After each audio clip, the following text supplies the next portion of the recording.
Hello children, welcome to our English class.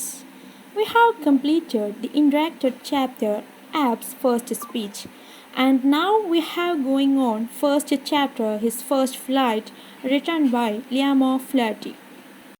ആദ്യമായിട്ട് പറക്കാൻ ഭയപ്പെട്ട് പേടിച്ച് മാറി നിൽക്കുന്ന ഒരു കുഞ്ഞു കടൽക്കാക്കയുടെ കഥയാണ് നമ്മൾ ഇന്ന് പഠിക്കാൻ പോകുന്നത്. ഹിസ് ഫസ്റ്റ് ഫ്ലൈറ്റ്, അവൻ്റെ ആദ്യത്തെ പറക്കൽ. Let's go to the chapter. Read and reflect. Let's read the story of a young seagull that was afraid to make its first flight and how its parents guided it into action and thereby equipped it to face the challenges of life. ഒരു കൊച്ചു സീഗളിൻ്റെ കഥ നമുക്ക് വായിക്കാം. ആദ്യമായി പറന്നു തുടങ്ങാൻ പേടിയുണ്ടായിരുന്നു. എങ്ങനെയാണ് ആ സീഗളിനെ അതിൻ്റെ പാരൻസ് ആദ്യമായി പറക്കാൻ പഠിപ്പിച്ചത്? ഇവിടെ ഗൗഡഡ് എന്ന് വെച്ചാൽ പ്രൊവോക്ക് ചെയ്യുക, ശല്യപ്പെടുത്തിക്കൊണ്ടേയിരിക്കുക. അതായത് ഒരു കാര്യം ചെയ്യാൻ വേണ്ടി അതിൻ്റെ റിയാക്ഷൻ കിട്ടാൻ വേണ്ടി അവനെ നിരന്തരമായി ശല്യപ്പെടുത്തിക്കൊണ്ടേയിരിക്കുക. അവൻ്റെ പാരൻസ് അവനെ ആദ്യമായി പറക്കാൻ പഠിപ്പിച്ച് ലൈഫിലെ വെല്ലുവിളികൾ നേരിടാൻ എങ്ങനെ തയ്യാറാക്കി എന്നതിനെക്കുറിച്ചുള്ള സ്റ്റോറി. ഈ സ്റ്റോറി എഴുതിയത് ഫ്ലഹർട്ടിയാണ്.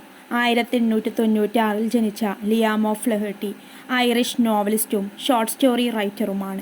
ജീവിത പ്രശ്നങ്ങളോടുള്ള സൈക്കോളജിക്കൽ ഇൻസൈറ്റും അത് മറികടക്കാനുള്ള വഴികളുമാണ് അദ്ദേഹത്തിൻ്റെ വർക്കുകളെ പ്രശസ്തമാക്കിയത്.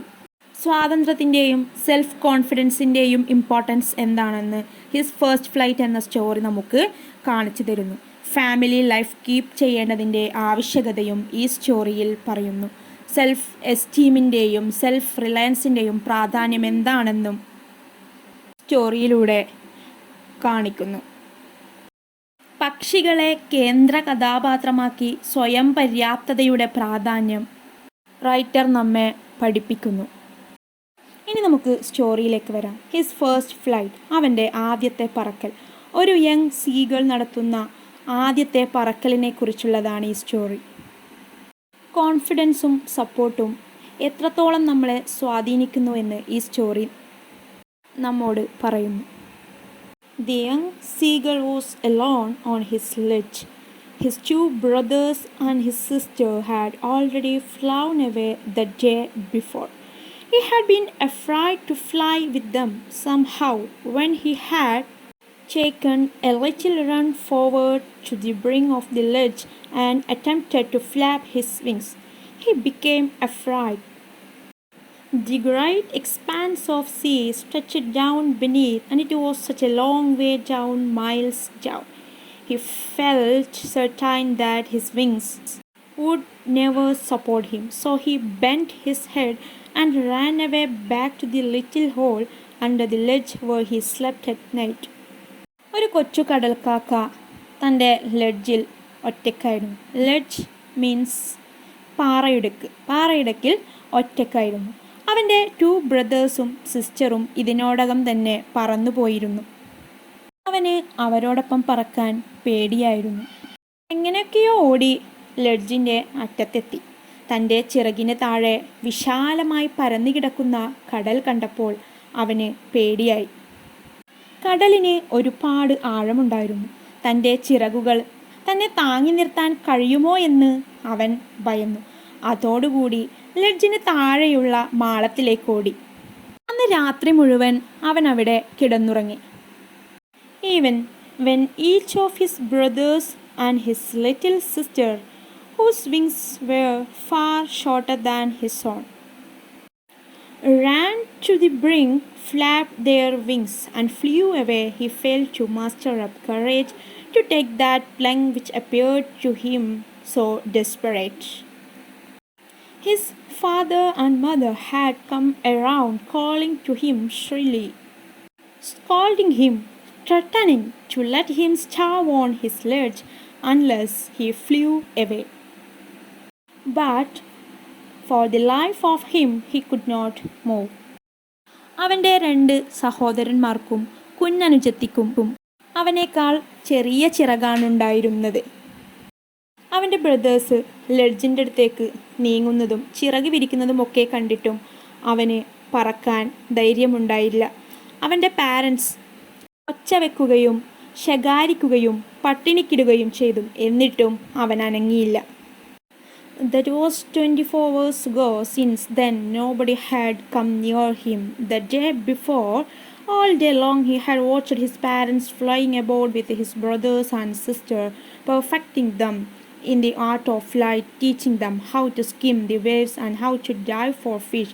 He had, in fact, seen his older brother catch his first herring and devour it, standing on a rock while his parents circled around, raising a proud cackle. 24 മണിക്കൂർ മുമ്പാണ് ഇതൊക്കെ സംഭവിച്ചത്. അതിനുശേഷം ആരും അവൻ്റെ അടുത്തേക്ക് പോയിട്ടില്ല.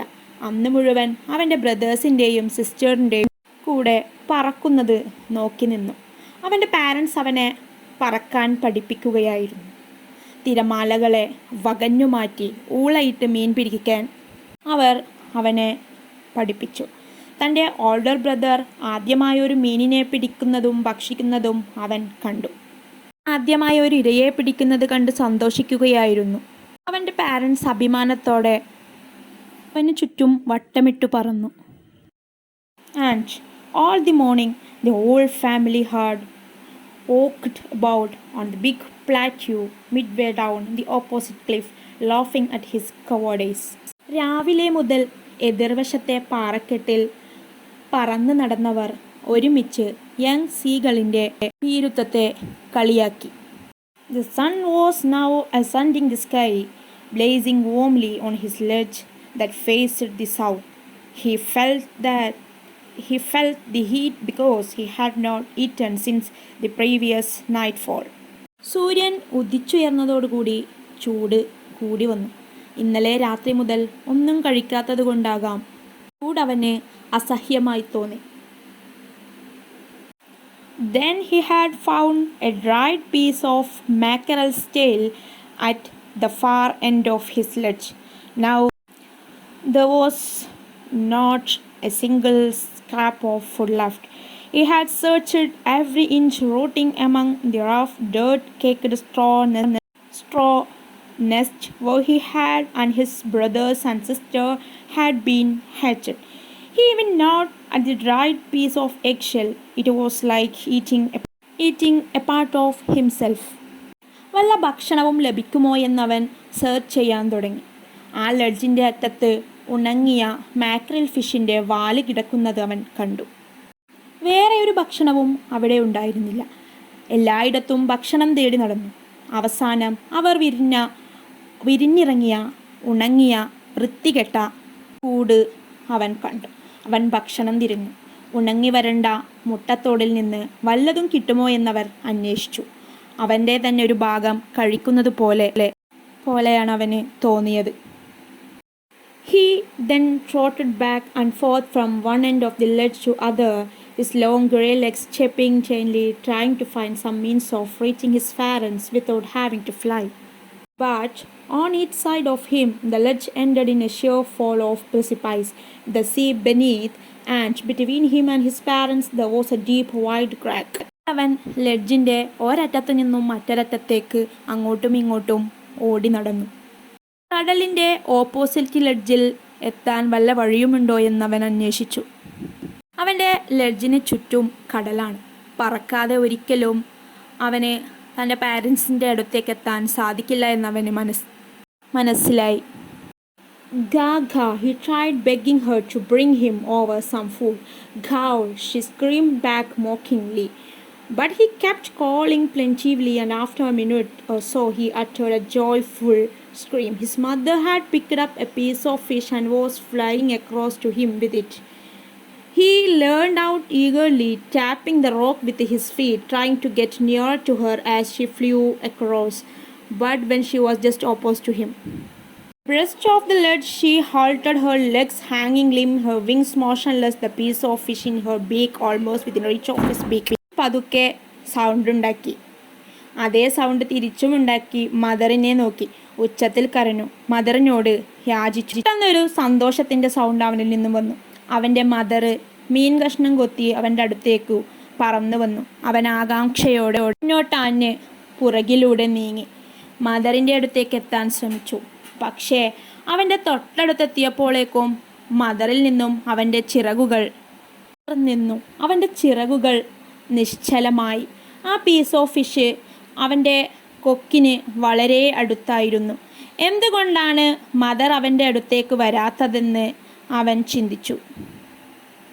Then a monstrous terror seized him and his heart stood still. He could hear nothing, but it only lasted a moment. The next moment he felt his wings spread outwards. The wind rushed against his breast, fell under his stomach, and against his wings he could feel the tips of his wings cutting through the air. He was not falling headlong now. He was soaring gradually downwards and outwards. He was no longer afraid. He just felt a bit dizzy. Then he flapped his wings once and he soared upwards. വിശപ്പ് സഹിക്കാതെ ആ ഫിഷിൻ്റെ അടുത്തേക്ക് കുതിച്ചു. ശബ്ദത്തോടെ അവൻ താഴേക്ക് പതിച്ചു. ഈ സമയം അവൻ്റെ മദർ മുകളിലേക്ക് ഉയർന്നു. അമ്മയുടെ വലിയ ചിറകടി ശബ്ദം അവന് കേൾക്കാമായിരുന്നു. ഒരു നിമിഷം അവൻ പേടിയോടെ തൻ്റെ ഹൃദയം മരവിച്ച പോലെ തോന്നി. ഒന്നും കേൾക്കുന്നുണ്ടായില്ല. അടുത്ത നിമിഷം തൻ്റെ ചിറകുകൾ പുറത്തേക്ക് വിരിയുന്നതായി തോന്നി. വയറിൻ്റെ താഴെയും ചിറകിൻ്റെ അടിയിലും കാറ്റിൻ്റെ സാന്നിധ്യം അനുഭവപ്പെട്ടു. കാറ്റിനെ തൻ്റെ ചിറകിൻ്റെ അറ്റം കീറി മുറിക്കുന്നതായി അവന് തോന്നി. ഇപ്പോൾ അവൻ താഴേക്ക് വീഴുകയായിരുന്നില്ല, പറക്കുകയായിരുന്നു. അവൻ്റെ പേടിയെല്ലാം പോയി. ഒരു സമയം അബോധാവസ്ഥയിലായ അവൻ ചിറകുകൾ വിടർത്തി മുകളിലേക്ക് കുതിച്ചുയർന്നു. സന്തോഷസൂചകമായ ശബ്ദത്തോടെ വീണ്ടും ചിറകുകൾ വിരിച്ച് മുകളിലേക്ക് നീങ്ങി. നെഞ്ചുയർത്തിപ്പിടിച്ച് അവൻ കാറ്റിനെതിരെ നീങ്ങി. He was near the sea now, flying straight over it. Facing out over the ocean, he saw a vast green sea beneath him, with little ridges moving over it. He turned his beak sideways. Out amusedly, his parents and his brothers and sister had landed on this green floor in front of him. They were beckoning to him, calling shrilly. He dropped his legs. അവൻ ഒച്ചത്തിൽ ശബ്ദമുണ്ടാക്കി. അതേ ശബ്ദത്തോടെ, വലിയ ചിറകടി ശബ്ദത്തോടെ അമ്മയും കുതിച്ചുയർന്നു. സന്തോഷസൂചകമായ ശബ്ദത്തിൽ അമ്മക്ക് മറുപടി നൽകി. പിന്നീട് അവനെ മറികടന്ന് ഒച്ചയിട്ട് പറന്നത് അവൻ്റെ ഫാദറായിരുന്നു. പിന്നീട് അവൻ കണ്ടത് തനിക്ക് ചുറ്റും സഹോദരങ്ങൾ ചിറകടിച്ച് പറക്കുന്നതാണ്. തനിക്ക് പറക്കാൻ കഴിഞ്ഞിരുന്നില്ല എന്ന കാര്യം അവൻ മറന്നു. വായുവിലൂടെ കുതിച്ചുയർന്നു. He screamed with fright and attempted to rise again, flapping his wings, but he was tired and weak with hunger and he could not rise. Exhausted by the strange exercise, his feet sank into the green sea, and then his belly touched it and flapping his wings. He was floating on it. Around him his family was screaming, praising him, and their beaks were offering him scrap of dogfish. He had made his first flight. അവൻ വായുവിലൂടെ കുതിച്ചുയർന്നു. കടലിന് മുകളിലൂടെ തൊട്ടില്ല എന്ന മട്ടിൽ വിശാലമായ കടലിന് മുകളിലൂടെ അവൻ പറന്നു. തൻ്റെ കൊക്ക് കടലിൽ മുട്ടുന്നത് പോലെ അവന് തോന്നി. അവൻ പതിയെ തൻ്റെ കാലുകൾ കടലിൽ പതിപ്പിച്ചു. മുങ്ങിപ്പോകുന്നത് പോലെ തോന്നി. പേടിച്ച് മേലേക്കുയരാൻ കഴിഞ്ഞില്ല. വിശപ്പും ദാഹവും ഇത്ര സമയം പറന്നതു കാരണം അവന് പറക്കാൻ സാധിച്ചില്ല. തൻ്റെ വയർ അമരുന്നത് പോലെ അവന് തോന്നി. അവസാനം അവൻ പറന്നുയർന്നു. അങ്ങനെ അവൻ ആദ്യമായിട്ട് പറന്നു. അപ്പോൾ ഇതാണ് ഹിസ് ഫസ്റ്റ് ഫ്ലൈറ്റ് എന്ന സ്റ്റോറി. അവൻ്റെ ആദ്യത്തെ പറക്കൽ. കോൺഫിഡൻസും സപ്പോർട്ടും കാരണം അവൻ്റെ ലൈഫിൽ അവൻ്റെ അച്ചീവ് നേടിയെടുക്കാൻ സീഗളിന് സാധിച്ചു. അപ്പോൾ പുതിയൊരു വീഡിയോയുമായി വീണ്ടും കാണാം. ക്ലാസ് ഇഷ്ടപ്പെടുകയാണെങ്കിൽ ലൈക്ക് ചെയ്യാനും ഷെയർ ചെയ്യാനും കമൻറ്റ് ചെയ്യാനും മറക്കില്ല. നിങ്ങളുടെ സ്കൂൾ ഗ്രൂപ്പുകളിലേക്കും മറ്റും ഈ വീഡിയോ ഷെയർ ചെയ്യുക.